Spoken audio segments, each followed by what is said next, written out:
You can still have your coffee, you can still have your croissant, that's normal because that's what it's meant for. Welcome to this first MCCI breakfast meet.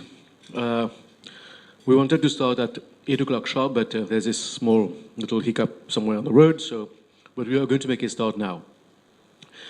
I would like to, first of all, welcome all of you, and thank you for making time to be with us this morning, early, very early.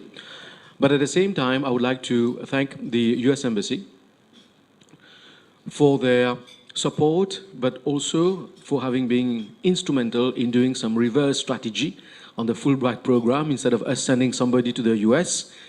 As a matter of fact, we brought the US to Mauritius through Dr. Richard Brynteson. Now, I'm not going to make a long speech because I will stop here, but I think it is an interactive session. I've already told my good friend Richard, it's his call. So there is no agenda as to pitching for high executives, low executives, medium. I don't know the subject because since he's been here, it's the first time I'm attending a session myself. So I'm going to pass on the floor to Richard, and I hope it's going to be, I'm sure it's going to be a very interesting time that we're going to spend together. Thank you very much. Thank you very much. Thank you, Raju, and thank you for having me here. And also Torden for bringing me into this country. It's a delightful country you have, and particularly thankful also to the American Embassy who've been so welcoming to me. My wife, wonderful wife, and I have been here for a number of weeks now and speaking to a number of groups, and I'm quite impressed with your island. We are now looking for retirement property here. Where I live in Minnesota, the United States, we have snow this high. And after being here for 4 weeks, I can leave that behind, I hope. And by the way, congratulations, the chamber, the folks in this room. How many of you are managers at your companies or directors or managing directors, something like that? How many of you? Most of you, right? That's wonderful. It's a privilege to be in your shoes. It is also a responsibility because the future of the economy here lies on your shoulders. How many of you were at the dinner a couple Fridays ago, the dinner up in the Intercontinental? Any of you over there with the Prime Minister and all? Someone sidled up to me and said, you know, half the GMP of the island is in this room right now. That's a tremendous responsibility, besides being a privilege. And I would argue that the future of the economy here is linked to innovation, which is one of the reasons I'm over here, talking about innovation to as many groups as possible. So this is interactive. If you have questions, please ask them. I can be interrupted at any point. Ask my wife easily. 3 innovations past 30 years. Who wants to give a stab? What are some of those innovations last 30 years, 40 years? Anyone? Yes, sir. What? Cell phones. Thank you very much. What else? Internet. Thank you very much. What else? Computers. Things like that. The rest of you are quiet. Coffee was invented more than that amount of time. We'll get going. But actually, you're falling into my trap, and that's what I wanted you to do. Thank you very much.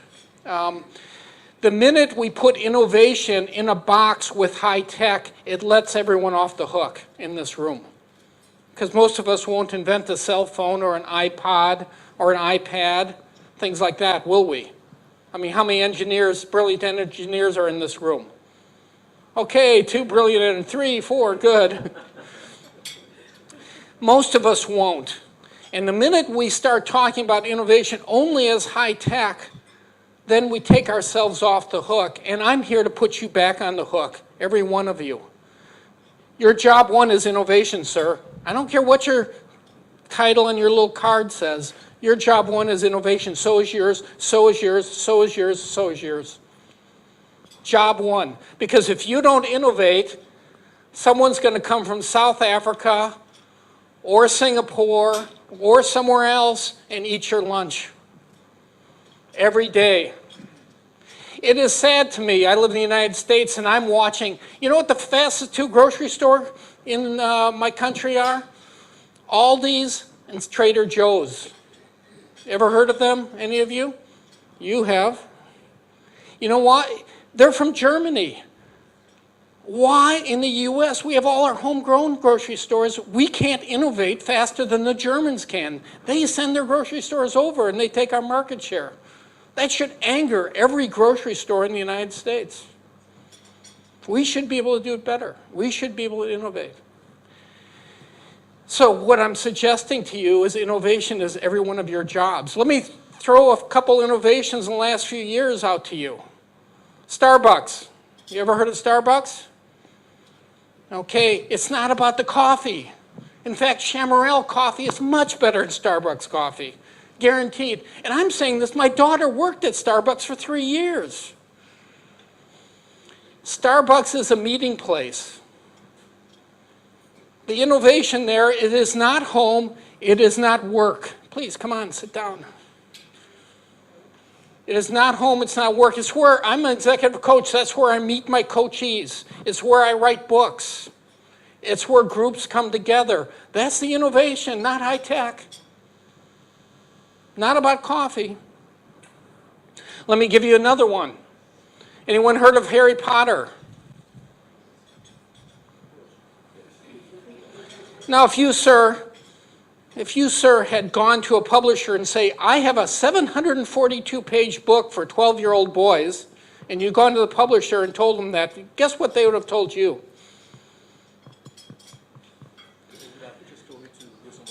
They would have kicked you out immediately because 12-year-old boys don't read 742-page books, but guess what? They did. Nothing new about anything in Harry Potter. Ghosts have been with us. Goblins have been with us for years. Geeky girls have been with us for years. It was how she put them together. So I'm suggesting you look at innovation after innovation. We think of iPads and iPods and all sorts of iPhones. It's more than that. That's why I'm putting you back on the line here. There's some innovation. That's what we do with shopping carts in my country, by the way. How many of you remember those days? Some of you want to admit to being old, like me, or not. It is high tech in the sense that I remember we were glad to have something with sound. Anyone know what I'm talking about? We were totally happy. And even if it crackled, it was a radio and we didn't have to plug it in. And we were happy. And yet now these days, what do we know? Who's young in this room? You, ma'am, you look young. You probably don't remember a time when there wasn't an iPod. 7,700 of your favorite songs on a little handheld device? You're spoiled. We remember when we couldn't have that. We couldn't even imagine that. How many of you, that's one of my first questions about this. Innovation. What's impossible to do, but that's not impossible?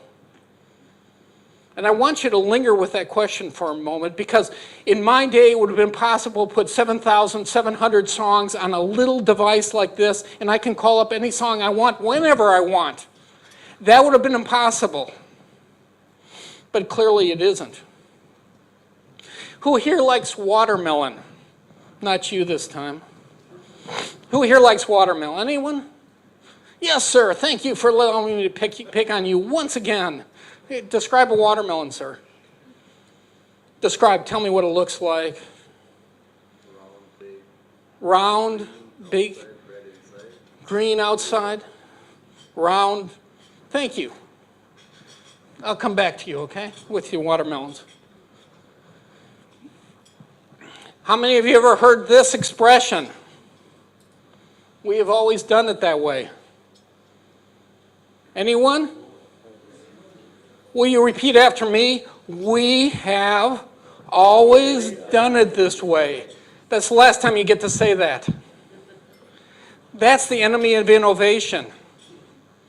Or yes, but we can't do it here. Yes, but we're different. Yes, but not our industry. Right? Those are killers of innovation, folks. Especially we've always done it. I put together that 18-step process 12 years ago. What's wrong with it?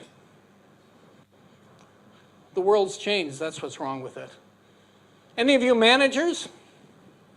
Here's who you don't want to be. Any of you have employees saying that? That's what you don't want to be. I'm here to suggest to you, I've been doing workshops for 3 weeks here, and people say, well, I'd love to be innovative, but my management says I can't. They won't let me experiment. They won't let me try new things. You guys are management. Innovation is about trying new things. You know, within certain parameters. You don't want to blow up the building. Here, let's try a new kind of dynamite. Let's see what works. No, that's not what we're talking about here. Why innovation? This is the world we're living in. VUCA, the world of VUCA. Velocity, things are changing too fast, very fast. Uncertainty, don't know how things are going to come out. Complexity, how connected are we? Any of you bankers? Yours who are bankers. I got a great idea. Can you follow me on the great idea? Let's give mortgage loans to people who can't afford them. And then let's repackage them so no one can understand them and put them in legal terms. And then ship them to Norway, and they'll ship them to Germany, and they'll resell them. Isn't that a great idea? And then it brings down the whole economy. Anyone know what I'm talking about? Subprime loans. That's the whole thing collapsed. Why? Because we're so interconnected. I'm in a Singapore airport about 10 years ago, and there's all sorts of people sleeping on the floor in Singapore airport. Why? And this halfway around the world in Iceland, a volcano had just gone off. We are connected in ways we don't understand. The world is much more complex than we believe. And finally, ambiguity. We don't know how things will turn out. And if we go on innovation and try innovations, we don't know how things will come out, ever. Here's from your own NPCC, Economic Realities of the Day. And finally, today we affirm little doubt the future growth of Mauritius will have to be innovation-led, period. That's you folks in this room, trying new things out. Some of them will work, some of them won't. Out-of-the-box thinking, I don't do this with you, but if I gave you these dots and told you to try to figure out how to put 4 lines through them, all connected, and go through all the dots, most of you would have struggled for it for a while. Why? Because you would have stayed within the confines of these 9 dots rather than going outside these lines. You see what I mean? And sometimes our solutions require us to go outside the parameters of what we believe. Another example of that, there's another way of doing it. Got to think differently. Got to go outside the normal way of thinking to be innovative. Why innovation? Mauritius is not insular. This picture I took in I think it's Shanghai. I take groups of students to Shanghai. You're connected to China. I know there's 4 boys in Bangalore, India who want my job and are willing to work hard to get it. I'm not insulated. Neither are you. Neither are any of us right now. Oh, didn't you say watermelons were round? Well, what's up? Why were you wrong? If you're wrong like this in your business, you're going to go out of business pretty quickly, aren't you? So what's this about, folks? Why? Packing, transport, packing. These are the Japanese. Anyone here knew that there were square watermelons before today? Okay, these are not genetically modified. They put the seedlings in and they put cardboard around them and they grow to fit the cardboard. The Japanese, actually, they put red ribbons on it and they're great Christmas presents. They love it. Okay? It's for shipping. I would argue some of the greatest innovations that are going on right now are through supply chain. How many of you work in the supply chain somehow or manage the supply chain? It is a miracle. Have you ever seen Fiji water? Do you have that on this island? Okay, it comes from somewhere in Indonesia, right? It only costs 10 cents to ship that bottle of water from Indonesia to Minnesota where I live. That is a miracle. In my father's time, that would have been considered impossible. Many of the innovations, Walmart you've heard of, is about supply chain. It's about squeezing costs out of supply chain, moving things faster and faster and better and better. And that's what these things are about. And it was impossible to do, right? To have a square watermelon? It's for the loved one who has everything, right? Innovation is about different uses for existing tools. I hope this isn't your bathroom, by the way. This is your own Nikhil. Innovation is not about creating a five-legged sheep. There isn't a five-legged sheep up there, by the way.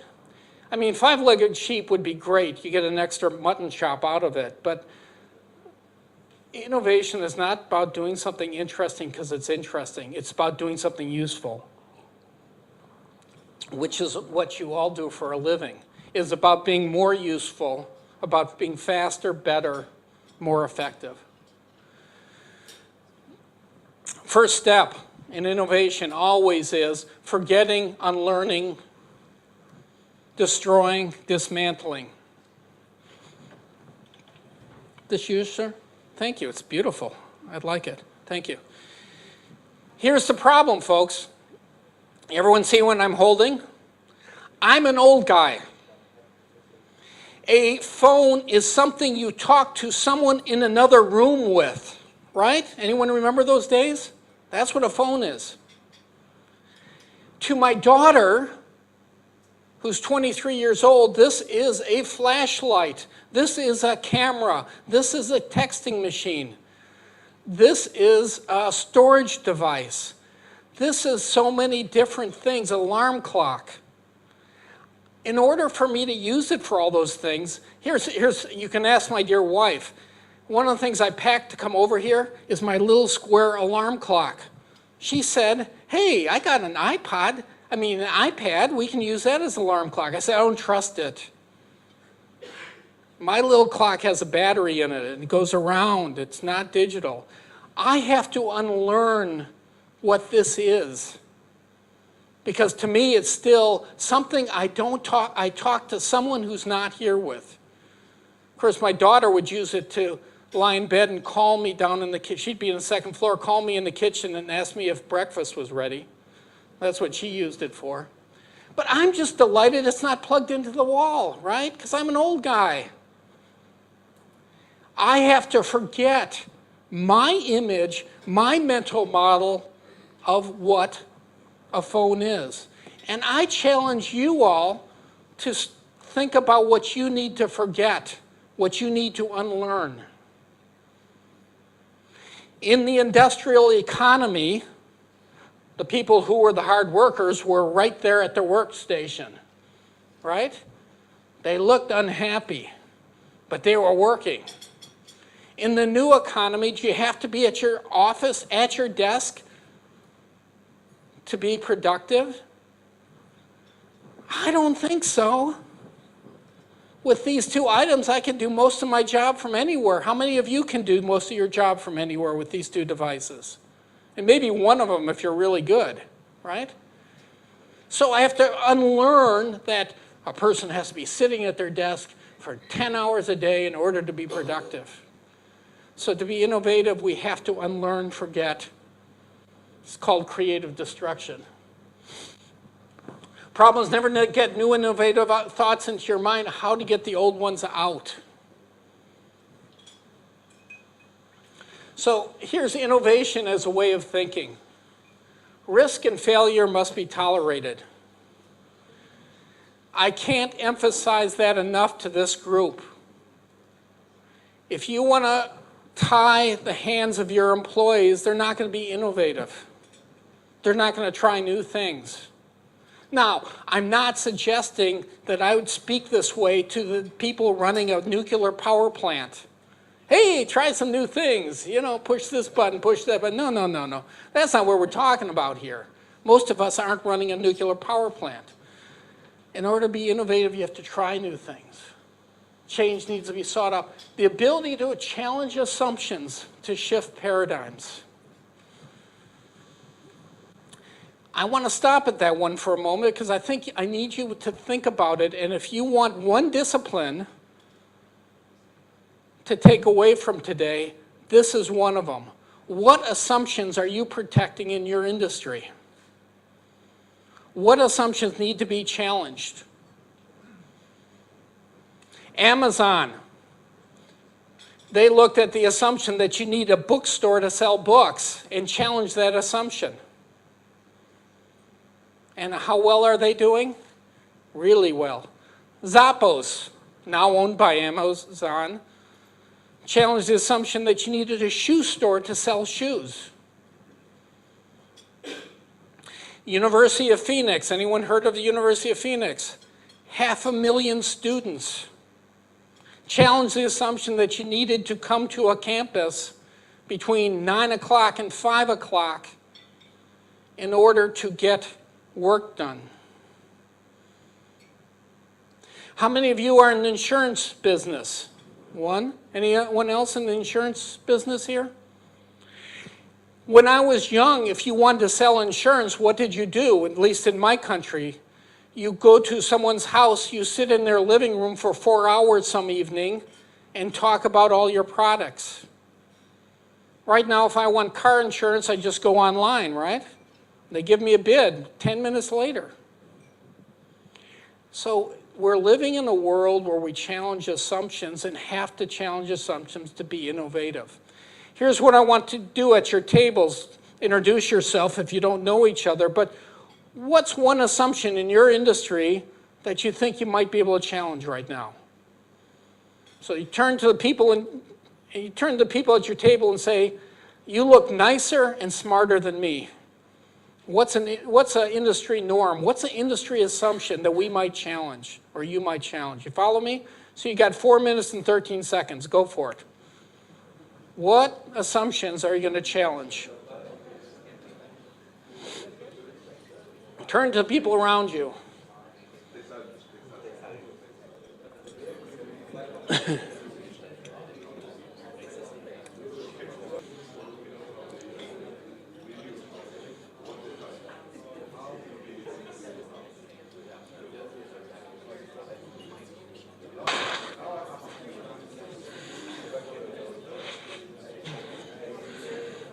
How about you? What industry?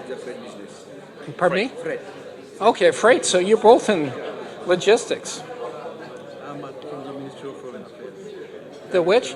Ministry of Foreign Affairs. Aha. So what assumptions do you need to challenge? Change your mindset. Being open to the change of mindset is the basis for innovation. You know, you're in transport. Were there ever any railroads on this island? Never any railroads here in Mauritius? In the past? Yeah. The railways to Israel. Oh, so they tore it apart, huh? This week was by here. It went by here? Oh, wow. Wow.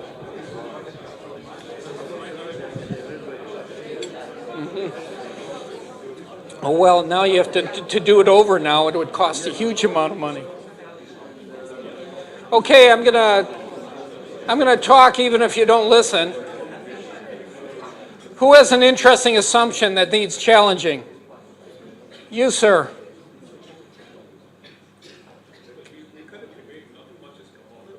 Okay.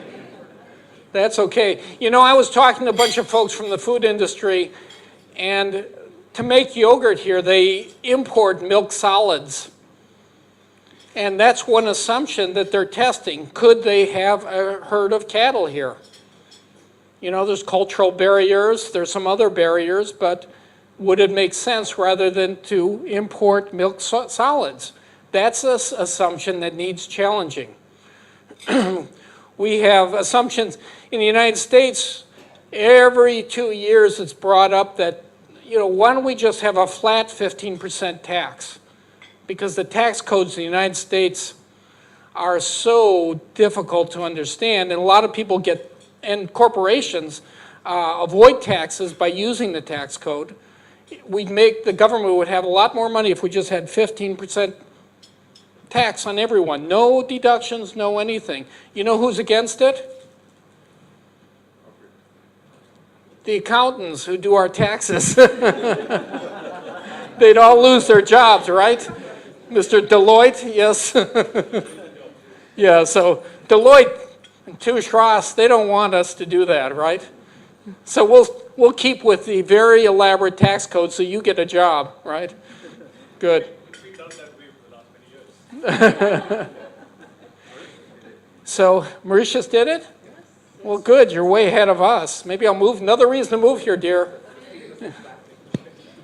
So here's what I consider innovation a series of disciplines. It's not about some brilliant R&D guy coming up with a new technique, new tool. It's about what you all do every day. Tool number one, technique number one is challenge your assumptions. One big one in my country right now is what I was talking about earlier. Do I have to be in my chair at my office to be productive? In fact, our roads are clogged up, and the Department of Transportation is telling us, work from home for a day or two, because we can't have all these cars on the road. So, what assumptions need challenging? You start challenging assumptions, that's how innovations happen. Looking at maximizing potential rather than minimizing losses, power of passion. When people are being innovative, they're having fun. It's enjoyable. They're thinking. People work for you because they want to think. They want to use all their mind. They don't want to just do exactly what they're told. And finally, that tolerance for ambiguity and uncertainty. We don't know how things will work out. We try this experiment, maybe it works, maybe it doesn't. Oh well, we learned something. Thomas Edison said, by the end, he said, I know 902 ways not to make a light bulb. So all our failures become not failures, but learning experiences in that paradigm of thinking. Cultural innovation, white space. Do you have places to put ideas and work and build on ideas? This is Google, the whiteboard. They have innovation rooms like this with pure whiteboards on it where people can scribble up ideas. I love it. There's some restaurants in the United States that have paper tablecloths, and I get crayons and I get to doodle out ideas during it. People like doing that. They get excited. Watering holes and safari trails. Do you have places where people naturally come together in your organization? Because that's what creates innovation. I worked for a place called Ecolab years ago. They wash dishes in restaurants and hotels like the laundry. They provide soaps. Every day at 9:30, the chemists would come together in this, their lunchroom for coffee, and sometimes their coffee went on for 45 minutes. People from the outside would say, God, they're lazy, but if you listen to them, they're bouncing ideas off each other. Safari holes are where you come together naturally and talk. That's why I love coffee shops. To get out of the office, because when we're in the office, we have all our operational concerns right in front of us. We don't think outside the box. Speaking of which, I'm an executive coach.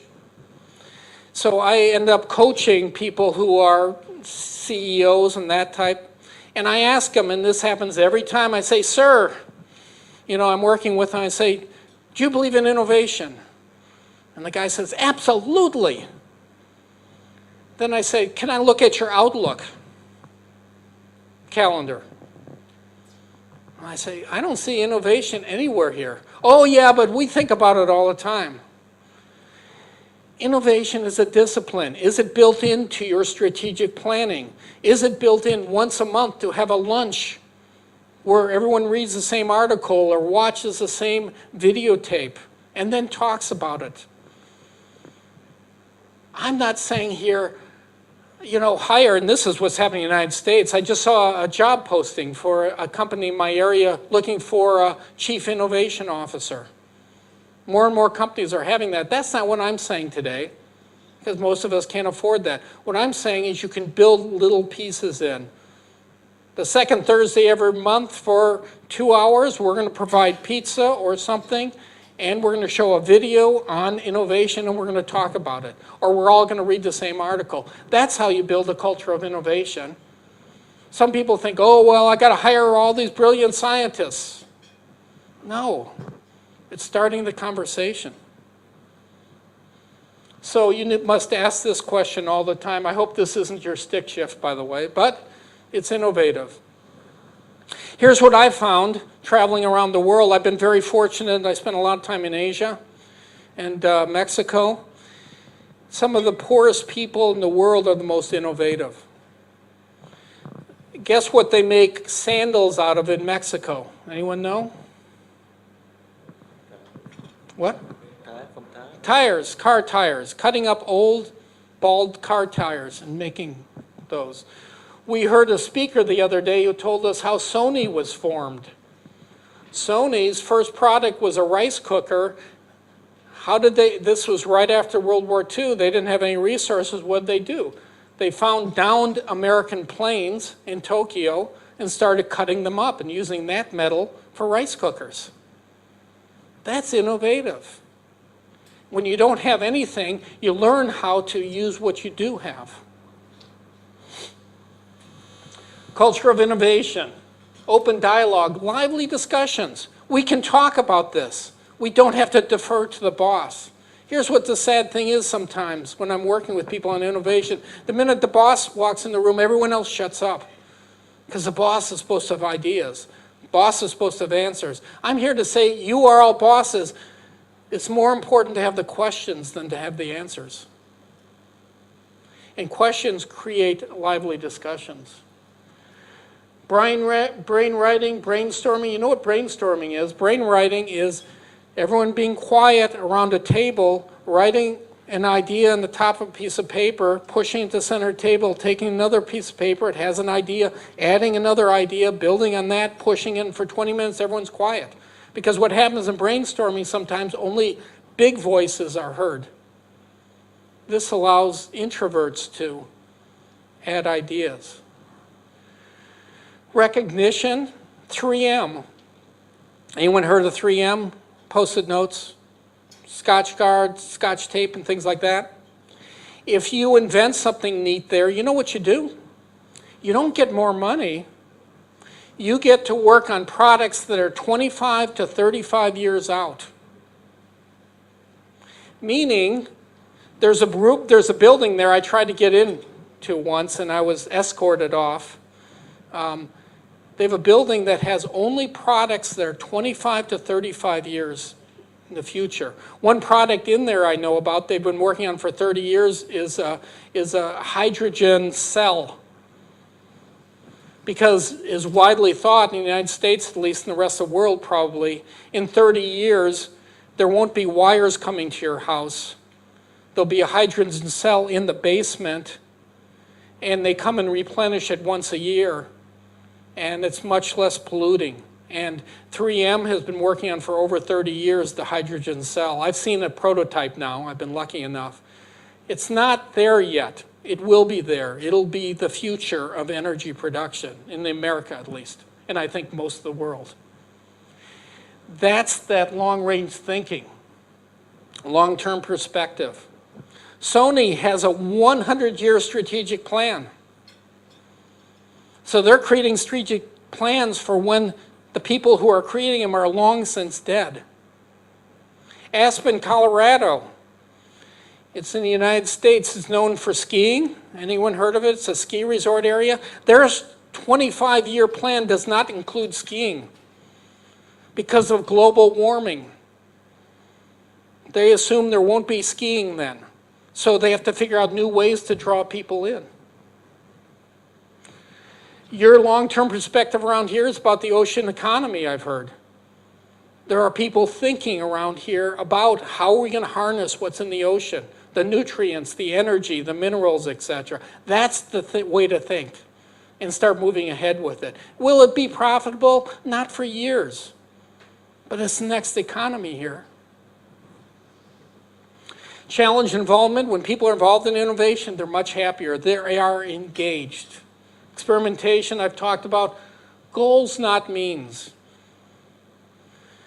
If I want to keep you engaged, I tell you what I want done. I don't tell you exactly how to do it.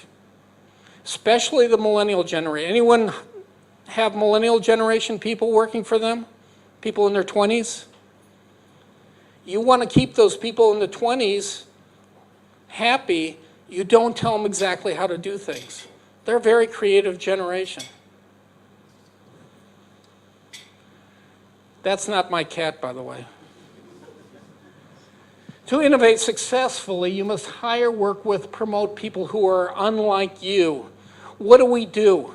Typically, I'll hire someone who has the same interests so we can go out to lunch together, right? What you want to do is hire people who think differently than you, who process information differently, come from a different discipline. That's where innovation comes, when those ideas clash from different people and different kinds of people. And when I'm talking about that, diversity is good, and I'm not talking about skin tone diversity, I'm talking about thinking styles. If you want innovation, then practice creative abrasion. What is creative abrasion? It is you and I can argue and yell and scream. At the end of the day, we're still friends. Because we're yelling and screaming about ideas, not about personalities. We're talking loudly because we're excited. We're talking loudly because this is really interesting to us. We're talking loudly because we want to create a better service, a better product, a better delivery mode. We want to help our customers more. But we can do that and still, at the end of the day, we're friends. We're not enemies. That's creative abrasion. There's something for you. Anyone know who these guys are? Anyone see Bill Gates?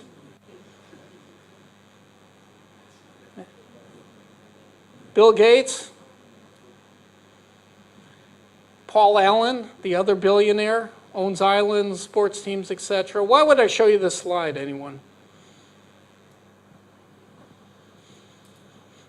Just because I would have invested in back then, I would have bought Mauritius by now. Why would I show you this slide?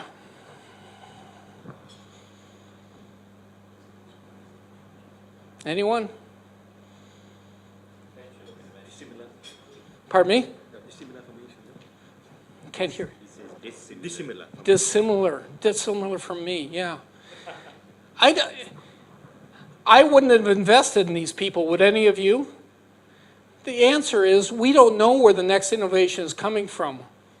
We cannot judge from the outside who's going to come up with the, if you think about it, this character now, would you have ever thought he's worth $78 billion this moment?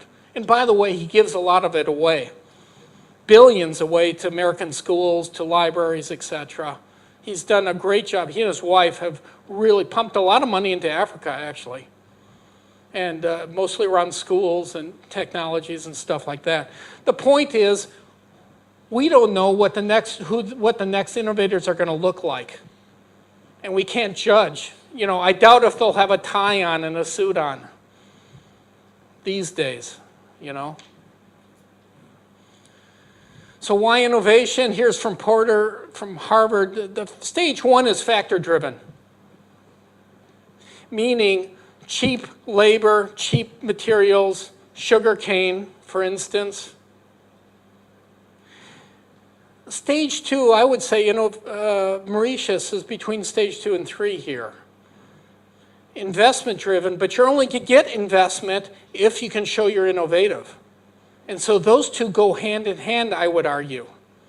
So the side you're responsible with is the innovative side. Hey, those folks in Mauritius are really innovative and doing some really neat stuff. We should invest in them because they are thinking.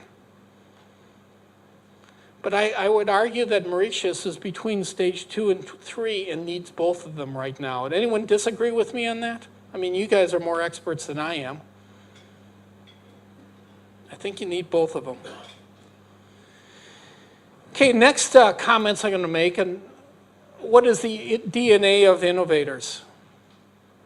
And there are 5 pieces I'm going to talk about: questioning, observing, experimenting, networking, associating. And I'm putting you on the line. You want to be more innovative. You want your companies to be more innovative, your ministries to be more innovative. You build these disciplines in. First one is questioning. What questions aren't you asking? Again, what I said earlier about managers are paid to have answers. I'm the vice president. I have answers. I am vice president because I have had answers, right? Anyone know what I'm talking about? I'm here to suggest the best vice presidents, the best CEOs, the best ministers are the ones who ask the right questions. And so the discipline, number 2, the first discipline I talked about is testing assumptions. Discipline number 2 is asking questions. 25 questions, I always start out my clients with that. I was working with a TV station in Malaysia. They wanted 4 new TV programs. We started with the questions about the demographics they wanted. 25 questions about tweens, you know, the 14, 13-year-olds. 25 questions about young adults, 25 questions about seniors. Why? Because innovation is about curiosity.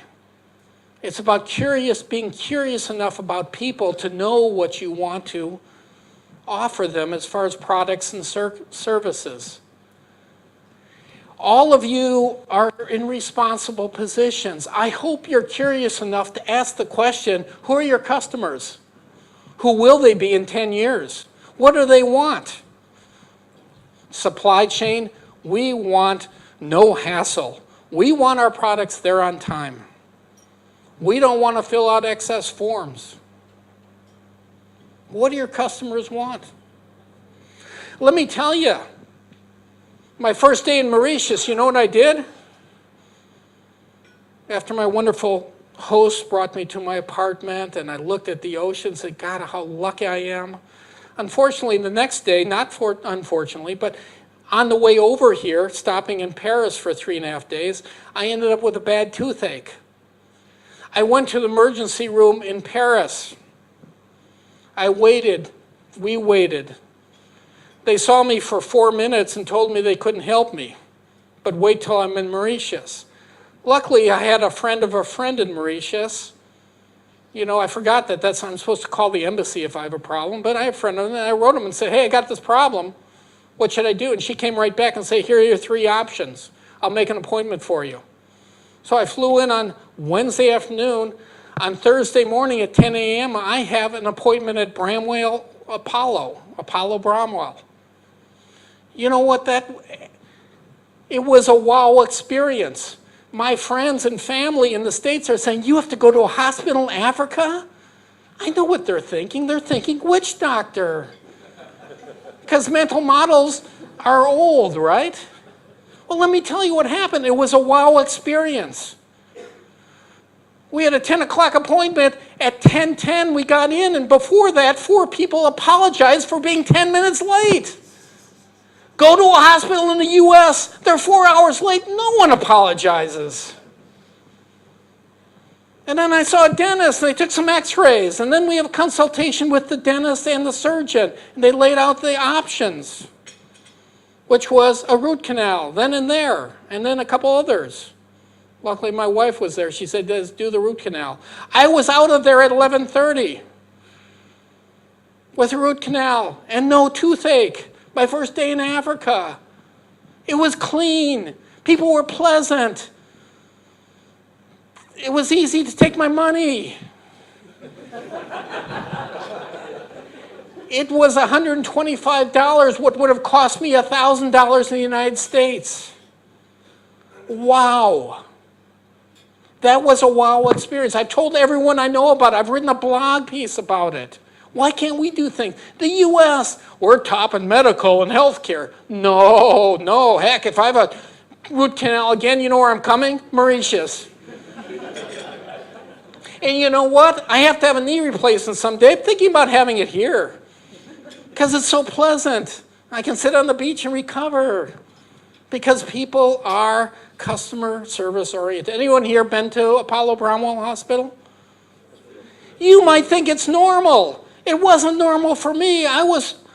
We brought our novels in because we thought we'd have to sit there and read novels for hours and wait. What I'm suggesting is they know who their customers are somehow, some way. I've given customer service seminars in the United States. They don't need mine. They were decent. I even have my card in case I do need a knee replacement. I'll have to go back in with my card and it's easy. The point is, somehow those folks over there know who their customers are and what their customers want really well. At least my experience is. Okay, and I've told again, everyone in the United States I know about it. How well do you know your customers? Are you asking the right questions? It is a discipline to sit around in a conference room or go off-site and say, we got this problem, this business problem. What are 25 questions we need to ask about it?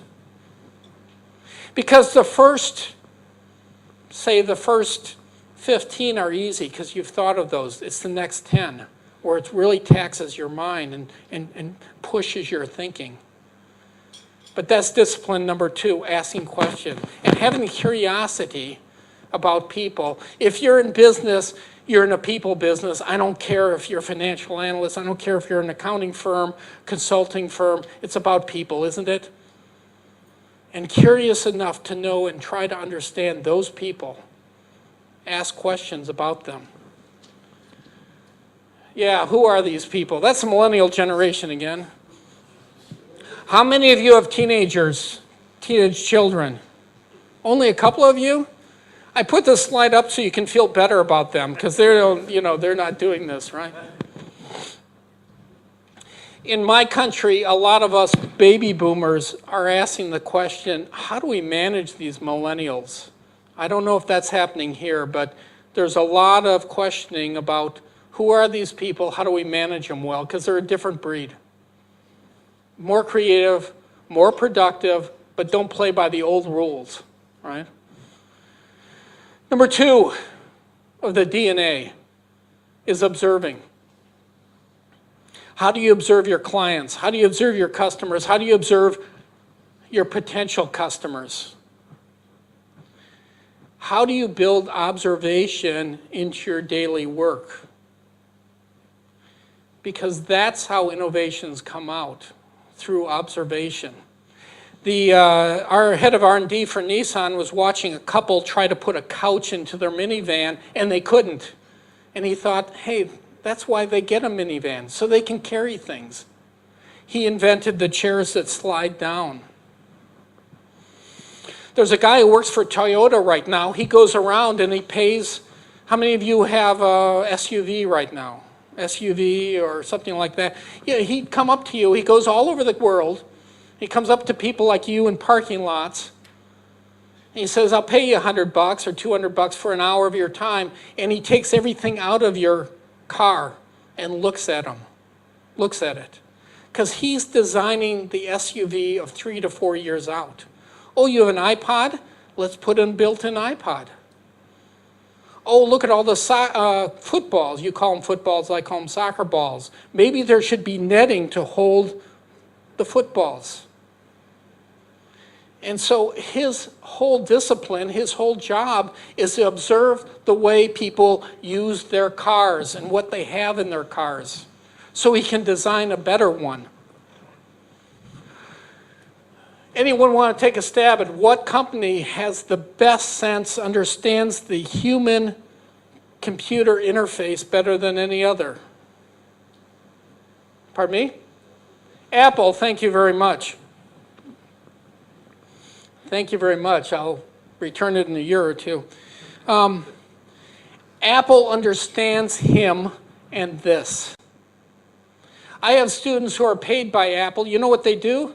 Apple rents out a room like this, invites people in, pays them $200 each or something, $250 sometimes, and they put all their new gizmos on the table that are going to come out in 3-4 years, and watches you play with them, and you play with them, and you play with them.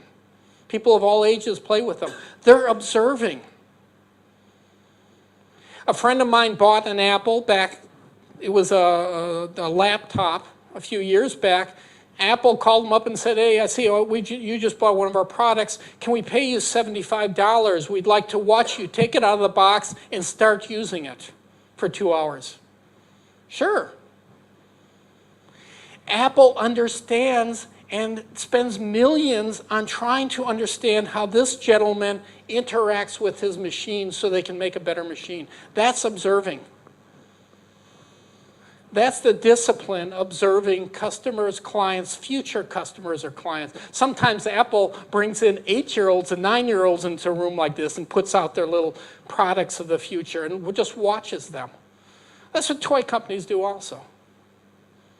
The observation is what brings about innovations. Empathetic design.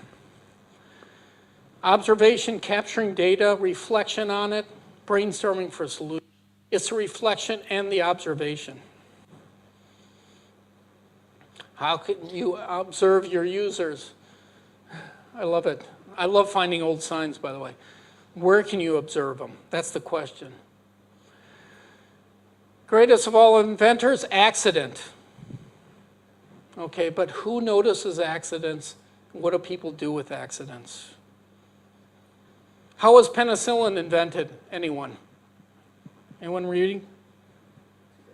An accident, right? He left his petri dish next to the window. Bacteria flew in and started growing. Something like that? Yep. How about the gentleman had 25 products, patents? He was walking by his magnetron machine. He had a chocolate bar in his pocket, and the chocolate bar melted. Now, if it were me, I would be upset because I just lost my good shirt and my chocolate bar, which are, the chocolate bar is a great pleasure in the world. If I were him, because he has a more curious mind than me, he went running and got a handful of corn, stuck it in front of his magnetron machine. It started popping. What did he invent?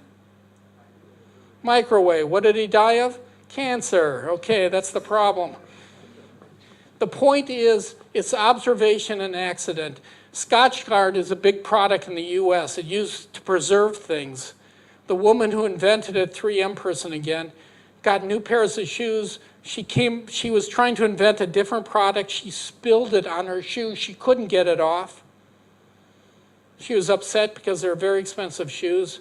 She invented this Scotchgard product that you spray on furniture and this and that. Is a multi-million-dollar product. Accident, accident, accident. That's why there's often tension between lean. How many of you do lean in your shop in some way or another? Lean manufacturing, Six Sigma. Any of you do that? That you use techniques to squeeze out waste, and yet waste and accident sometimes creates new products. So there's tension there. Oh yeah. Oh, this is a series I have of why women live longer than men. I see a lot of men in here know exactly what I'm talking about. Okay. Penicillin we talked about, microwave we talked about. Assumption testing we did. Here's an assumption. You know that lake, I can't buy it. Anyone want to guess how many weeks a year it is open, i.e. it is liquid? 6. It is frozen the rest of the year because it's up in the mountains and it's in a cold place. Don't you want to live where I live? You put on a big jacket when you go outside. You have lakes that are only liquid 6 weeks a year. 3, be an experiment. Torridon, thank you. Your mother sent me your picture of you as a boy. I hope that worked out for you.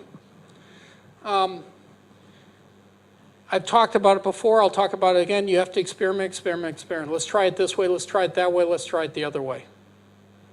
That's what's important. That's what, if you want results. Some of them work out, some of them won't. But you got to be willing to try it. Yeah, some experiments never work out, but they're good tries anyway, you know. Number 4, networking. And this is, again, I hear it from people on this island too. Most innovations that are happening in the world, according to the research right now, are a product of networking between organizations, between universities, between the Chamber of Commerce, between the ministries, between corporations, between foundations. If you want to be more innovative, those connections has to happen. People, there aren't isolated people being the innovators anymore. It is groups coming together because they're diverse and have different ways of doing things.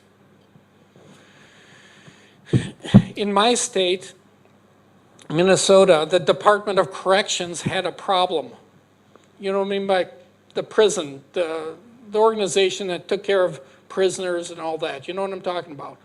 They could not track their ex-felons. Felons are people, you know what felony is? I mean, that's a major crime, okay? Couldn't track it. And that's important to keep track of ex-felons because they're the most likely to do more crimes, right? So they had a problem. What they did is they found a partnership, Target Corporation. Target is like Walmart. Target knows where every pair of socks is in their whole system. Think about it, same as Walmart, right? They know, so they can track inventory. The Department of Corrections went to them and said, hey, we can't even keep track of our few felons out there. You can keep track of all your socks. Help us devise a system. And they didn't, they did. That's going into another box. That is creating a partnership that is helpful. And so I would suggest the people in this room, and this is why you do a great job, Raj, is bringing these people together to have conversations because you never know where your next innovation is going to come from. Maybe a bank does things better than you do things in a certain area, or Deloitte does things better than you, or a manufacturer. You never know where that connection is going to lead.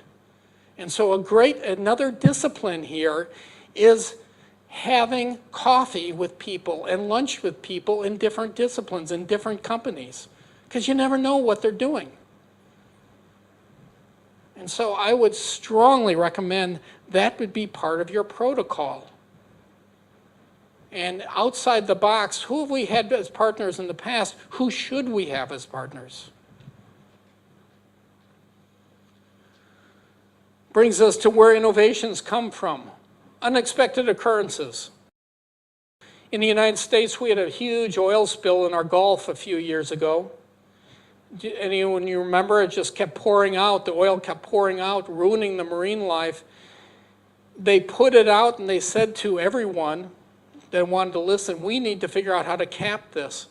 Many ideas came in, and many innovations have come from those ideas.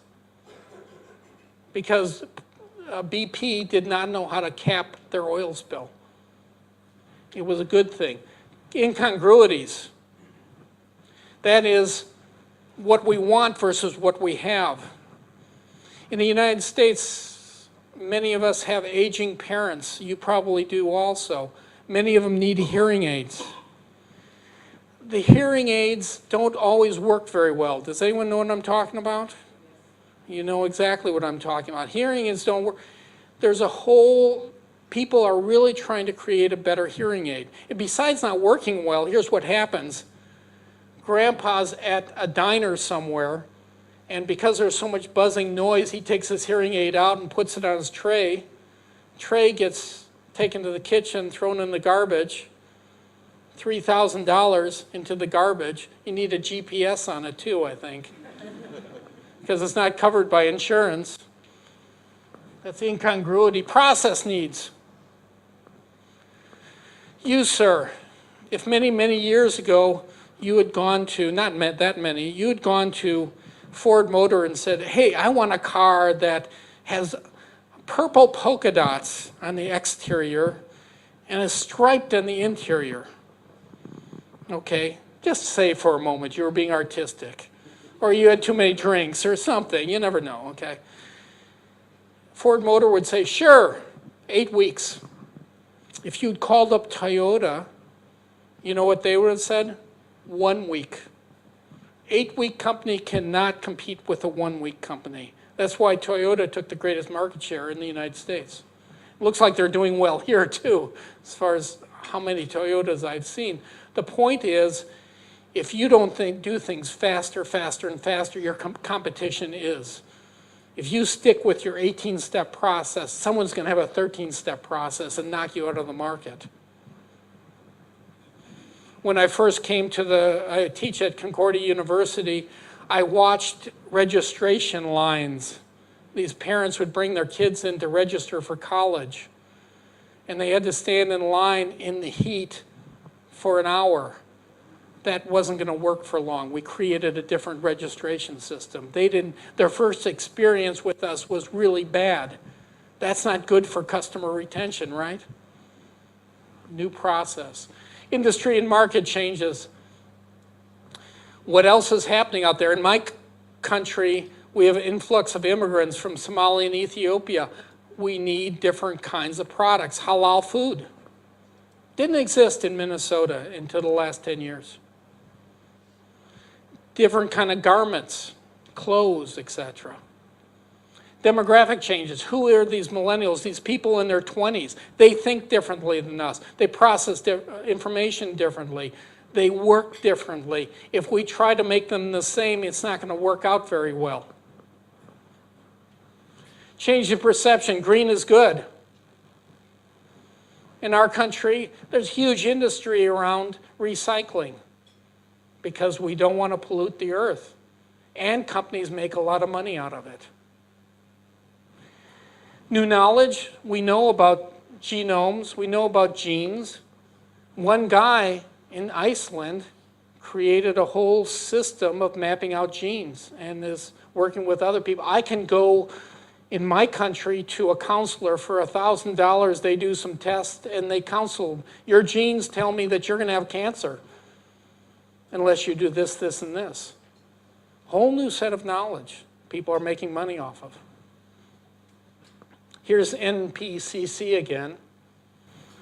And this is what I was trying to say earlier. It depends on partnerships and linkages between enterprises, NGOs, research bodies, policy organizations. Ultimately, Raju, that's your job. That's your number one job, bringing these people together, having ideas percolate, having ideas bounce off different organizations. That is your sacred responsibility to this island, to this country, is how you get these people, this person talking to that person, they haven't done it before, they come up with a new idea. That's me in the past life. I used to work on a ranch with 500 cows. Sorry to all you Hindus, but you know, it's my country. I never did that, by the way. I'm not good enough, or I'd be dead, I probably. Okay, anyone know who those guys are talking about partners? Little Rascals, thank you, Kathy. Famous TV program from a long time ago. And finally, be a connector. How are you going to connect ideas? In my country right now, Barnes & Noble is the only bookstore left standing. Why? Because it's not a bookstore anymore. Yes, there are books, but there's a coffee shop inside it. There are toys. There are nooks that you read books off of. They are much more than a bookstore. It is having the mentality to connect A with B. You, ma'am, again, you're young. You look young. Maybe you're not young. People who are young are spoiled. You don't remember a car that doesn't have a cup holder in it. Some of us grew up with cars without cup holders, right? Anyone else remember that? My dad used to put his cup of coffee between his knees. You, sir, you remember those days, don't you? Someone put together the two ideas, car and cup holder, together. And even in the United States now, you know what you have? Strollers, what you guys call proms, have cup holders. So you can take your baby for a walk, stop at Starbucks, get your cup of coffee, and keep walking. That's connecting two different ideas. Not big innovation, but those innovators are connecting something from here and something from out there. That's the discipline. What ideas need connecting? You know, yeah, there's Mauritius. Okay, great, great place. Innovation is about making new combinations. This probably won't show up in any store nearby.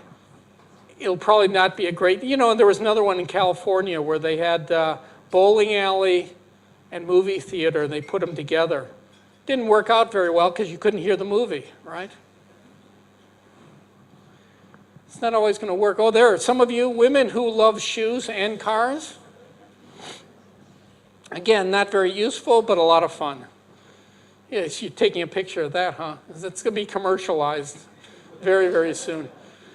You know what my auntie did on her, it was their 50th wedding anniversary? She liked shoes. She took all of her old shoes. She had gotten an illness such that her feet were too big now. It had swollen a lot. She took all of her old shoes and made them into little planters and put little flowers in them and put them at every centerpiece at the tables for her 50th wedding anniversary. Now, I thought that was pretty cute. Okay. Questions before I move on from these. So we're into these 5 things right now, okay, with questioning, observing, experimenting, partnering, and connecting. Those are your disciplines. You want to build innovation into your organization, to your organization, your organization. That's what you need more of. Absolutely. Any questions on these 5 areas? And I know we're running out of time, but comments or questions? Yes, sir. I mean, it's generally seen that poor are more innovative, but is being poor the reason, or is being more adversity is the, I mean, I just see that economies which have become much more richer and don't need to strive, they lack innovation, except for the US because it absorbs a lot of talent. Mm-hmm. But every other rich nation, or we have seen that in Mauritius also, when everything is nice, hunky-dory, it doesn't innovate. When it's under tremendous crisis, it innovates. So what's your view on, so is it good to, I mean, is there a connection? I think there is a connection. I think people who are hungrier are more innovative.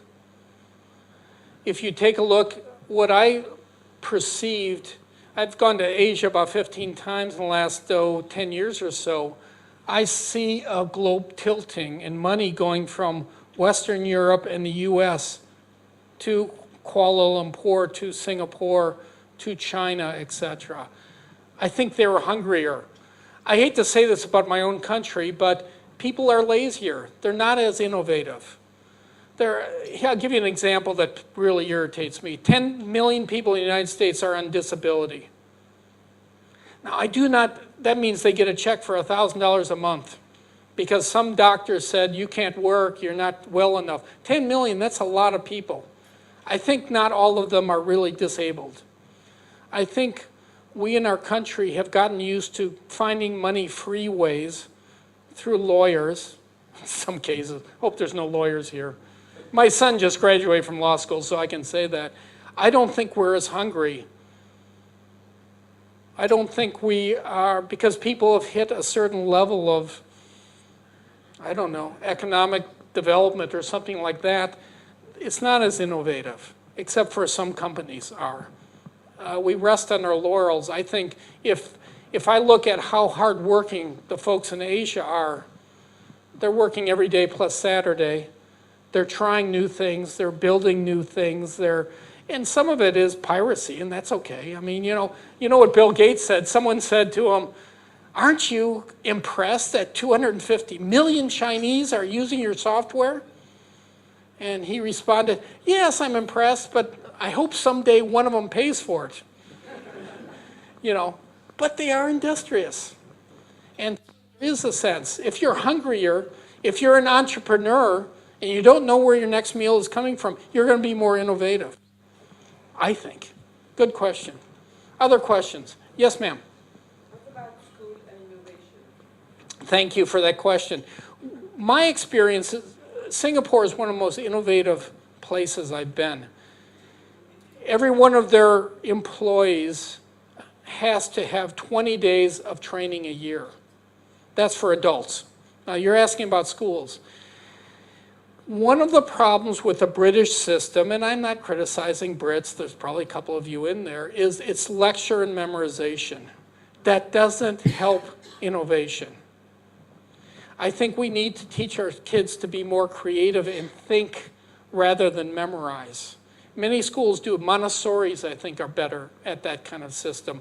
Waldorf schools in the United States are better at that kind of system. But the more we can challenge our students and get them to think, my school, when we created a branch of my school, I was the first professor, and we made a decision, no exams. We don't want anyone memorizing. We have application papers. Take this idea and apply it to your company. They're all returning adults. They're all 30-year-olds, 35-year-olds. And it's all application. I think memorization really hurts innovation. I am pleased to see that innovation is part of your curriculum here in high school. That's pretty impressive. It's not in my country, but that's good. I'm talking to a bunch of teachers next week, aren't I, Kathy? 130 teachers. So I think the more creative, taking it on a parent level, how many of you are parents? Great.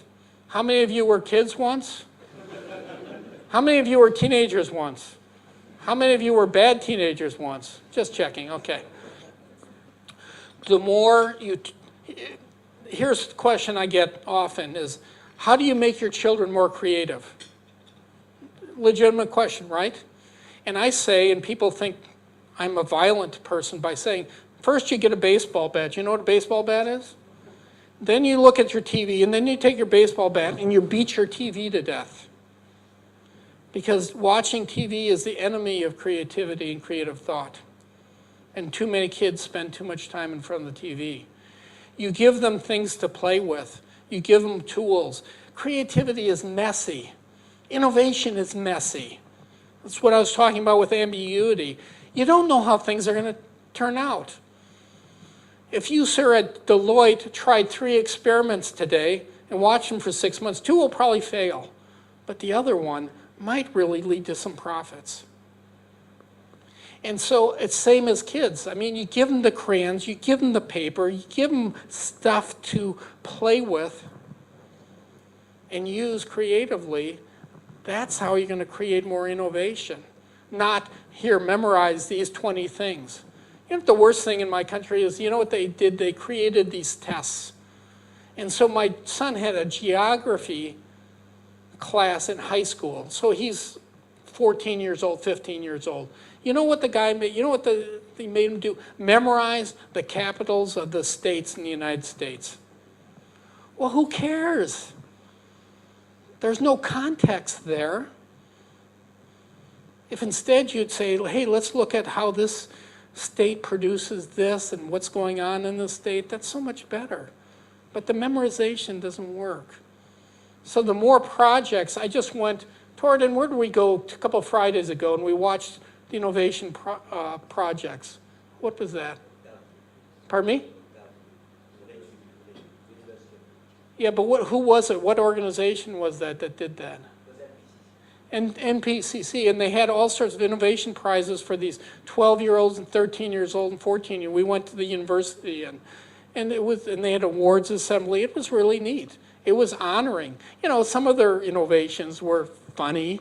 Some of them were fairly interesting and very useful. A desk that holds your backpack, because all kids have their big backpacks nowadays. And it has a way to slide your backpack so it's not on the floor. Everyone trips over it, you know. Anyway, That's my long answer to your short question is, you know, there's a lot of ways to build innovation and creativity in. It's pushing against the old British system. That's what I found in Southeast Asia also. You know, memorize, memorize. Everyone wanted to memorize every word I said. No, don't memorize. How do you know I'm smart? You know, how do you apply it? And so that's my question to you. How do you apply this 25 questions? How do you apply assumption testing? How do you apply, let's try with some experiments. Good questions. Other questions? I see, are we at 9:30 right now? I don't want to hold you. So, you know, I have hundreds of other slides I can show videos. I can talk for days, ask my wife. But that's the essential thing what I'm trying to say for you to think about is that. Let me just end with one other slide. Yeah, there's Torridon. Thank your mother for this slide. Thanks. There, oh yeah. Where's 7 innovation suppressors? Here's what not to do. Demand predictability. Innovation isn't predictable. Dependence. Oh, you have to get 6 signatures from me to do anything. Don't do that.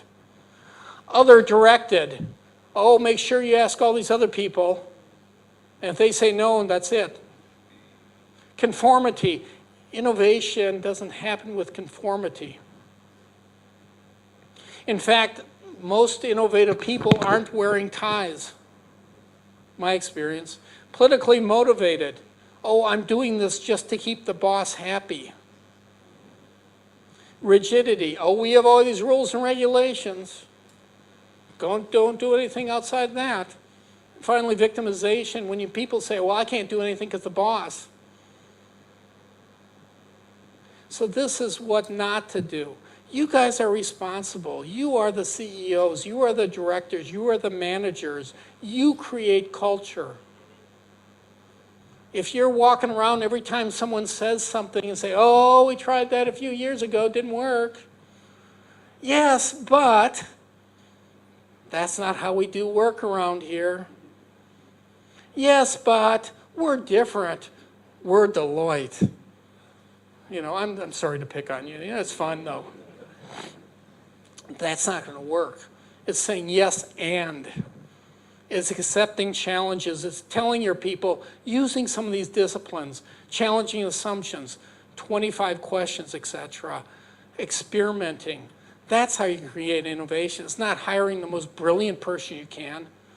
The people you have are just fine. You've got to set them loose. So, anything else up here? Oh yeah, there's an innovation for you. You want to use a rake?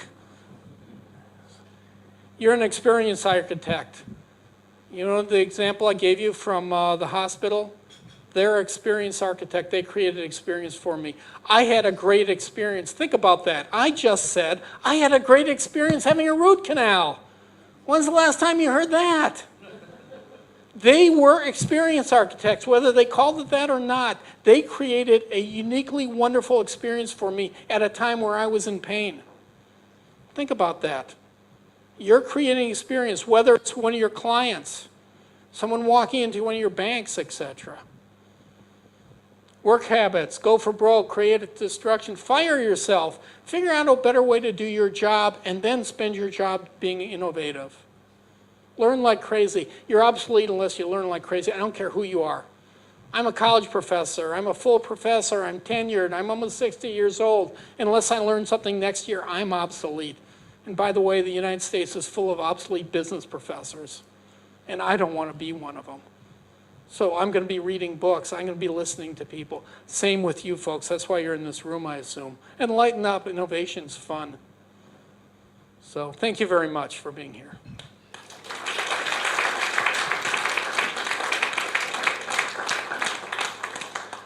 I know it's 9:30. I want to be respectful of your time. I'll be hanging around afterwards if you have questions. If there's any quick questions right now, I don't know what again, I don't know what your culture, if 9:30 means 10, if 9:30 means 9, I don't know. But anyway, thank you very much for being here, and I'll be hanging around afterwards.